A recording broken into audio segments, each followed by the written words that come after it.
आप सभी का हमारे चैनल पर बहुत बहुत स्वागत है। आज हम बात करें चैप्टर नंबर 13 की प्रकाश विद्युत प्रभाव एवं द्रव्य तरंगे। अब तक हम चैप्टर 12 कंप्लीट कर चुके हैं और चैप्टर 1 से चैप्टर 12 तक का मैटर कंप्लीट होकर चैनल पर अपलोड मैं कर चुका हूं। आप प्लेलिस्ट पर जाकर प्रत्येक चैप्टर के रेगुलर वीडियो देख सकते हैं और अपने नोट्स को कंप्लीट कर सकते हैं।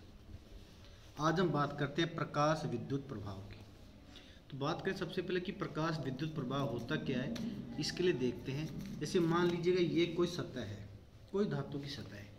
इस धातु की सतह के ऊपर अगर कोई निश्चित आवृत्ति का प्रकाश गिरता है, निश्चित आवृत्ति का प्रकाश अगर इस पे गिरता है तो इस सतह से इलेक्ट्रॉन निकलते हैं।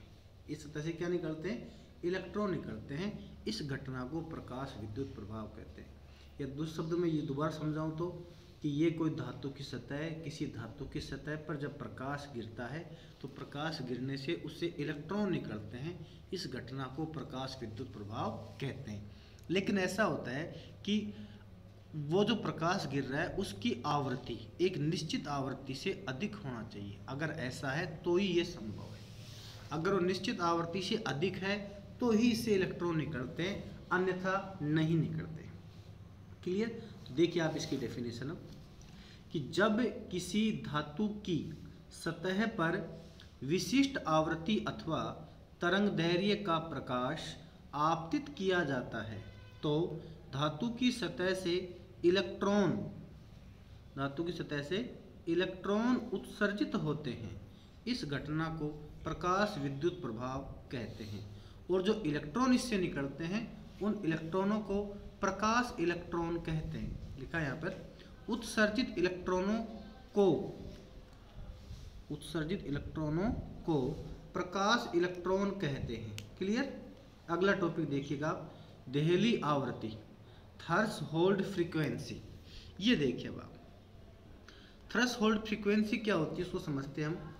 कि जैसा कि मैंने कहा था कि वह न्यूनतम आवृत्ति जिससे अधिक आवृत्ति का प्रकाश डालने पर ही धातु की सतह से इलेक्ट्रॉन बाहर निकलते हैं, उसे देहली आवृत्ति कहते हैं। तो देखिए आप, आपतित प्रकाश की वह न्यूनतम आवृत्ति जिस पर धातु की सतह से इलेक्ट्रॉन निकलना प्रारंभ होते हैं। क्लियर? देहली आवृत्ति कहलाती है। मतलब वह न्यूनतम आवृत्ति जिस पर धातु की सतह से इलेक्ट्रॉन निकलना प्रारंभ होते हैं, देहली आवृत्ति कहलाती है। और इसे न्यू जीरो से व्यक्त करते हैं। किसे व्यक्त करते हैं? न्यू जीरो से व्यक्त करते हैं। अगला टॉपिक क्या है वो देखिए आप, कार्यफलन ऊर्जा, work function energy. Work function energy, कार्यफलन ऊर्जा क्या है वो समझो आप। बात ऐसी कि जैसे मान लीजिए ये धातु की सतह है, इस धातु की सतह से इलेक्ट्रॉन को निकालना है तो इसमें इलेक्ट्रॉन यहाँ चूंकि धातु की सतह के अंदर इलेक्ट्रॉन अपनी नाभिक के साथ दृढ़ता पूर्वक बंधा हुआ है, या यूं कहूँ इस सतह के साथ वो इलेक्ट्रॉन जुड़ा हुआ है। क्लियर? ऐसे समझ लो आप, इस सतह के साथ इलेक्ट्रॉन जुड़ा हुआ है। उस इलेक्ट्रॉन को यहाँ से बाहर निकालने के लिए जो एनर्जी चाहिए उसे क्या कहते हैं? कार्यफलन ऊर्जा कहते हैं। या यूं कह दूं मैं, वह एनर्जी जो सिर्फ नाभिक को इस धातु की सतह से फ्री कर दे, गति नहीं कराए। गति कराने के लिए तो एक्स्ट्रा एनर्जी चाहिए अपने, केवल फ्री कर दे, इतनी एनर्जी को ही क्या कहते हैं? कार्यफलन ऊर्जा कहते हैं। इसलिए हम ये कह सकते हैं कि वह एनर्जी या वह ऊर्जा जो धातु की सतह से इलेक्ट्रॉन को शून्य वेग से बाहर निकाल दे, क्या कहलाती है? कार्यफलन ऊर्जा कहलाती है। देखिए आप, किसी धातु की सतह को प्रदान की गई वह न्यूनतम ऊर्जा जिसे पाकर इलेक्ट्रॉन शून्य वेग से बाहर निकल जाएं, कार्यफलन ऊर्जा कहलाती है। इसे E0 या W0 से व्यक्त करते हैं। या यूं कहूँ मैं E0 बराबर h न्यू जीरो। क्लियर? वैसे E बराबर h न्यू होता है, आपने पढ़ा होगा। फोटोन की जो एनर्जी है वो E बराबर h न्यू होता है। यहाँ चूंकि उस जो आवृत्ति है उसको न्यू जीरो से लिखा, जो न्यू जीरो वास्तव में क्या कहलाती है? देहली आवृत्ति, जो हमने ऊपर पढ़ लिया था वही आवृत्ति है। या यूं कह दूं मैं कि देहली आवृत्ति के संगत जो फोटोन है उसकी एनर्जी क्या कहलाती है?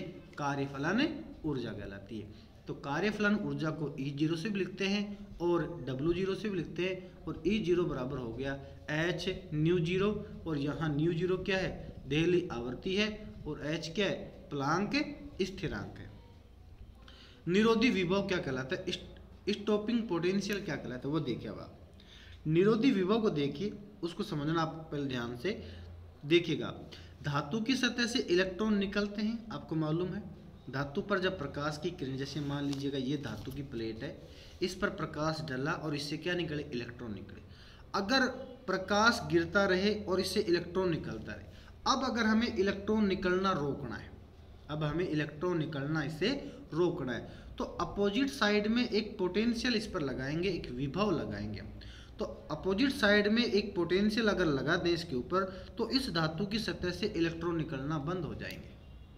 दोबारा सुन लो, अगर प्रकाश गिरेगा तो इससे इलेक्ट्रॉन निकलेंगे, तो अपोजिट साइड में वो विभव लगाएं हम जो इन इलेक्ट्रॉनों का निकलना बंद कर दे, वो क्या कहलाता है, निरोधी विभव कहलाता है, स्टॉपिंग पोटेंशियल कहलाता है। देखिए इसकी डेफिनेशन क्या है। परिपथ में विपरीत दिशा में लगाया गया वह विभव जो परिपथ में प्रवाहित प्रकाश विद्युत धारा के मान को शून्य कर दे, निरोधी विभव कहलाता है। आगे बात समझ कि परिपथ में अपोजिट साइड में लगाया गया वह विभव जो इलेक्ट्रॉन का निकलना बंद कर दे। इलेक्ट्रॉन का निकलना जब बंद हो जाएगा तो उसमें बहने वाली प्रकाश विद्युत धारा भी शून्य हो जाएगी। तो देखिए, परिपथ में विपरीत दिशा में लगाया गया वह विभव जो परिपथ में प्रवाहित प्रकाश विद्युत धारा के मान को शून्य कर दे, निरोधी विभव कहलाता है। अगला टॉपिक, तापायनिक उत्सर्जन। तापायनिक उत्सर्जन का मतलब क्या होता है, देखिए आप। जैसे मान लीजिए वही बात यहाँ पर आएगी, अगर हम इस प्लेट को, इस धातु की सतह को गर्म करें, गर्म करने से अगर इससे इलेक्ट्रॉन बाहर निकलते हैं तो इस घटना को तापायनिक उत्सर्जन कहते हैं। देखिए आप, यदि किसी धातु को उपयुक्त ताप प्रदान किया जाए तो तापीय ऊर्जा को प्राप्त करके इलेक्ट्रॉन धातु की सतह से बाहर आ जाते हैं।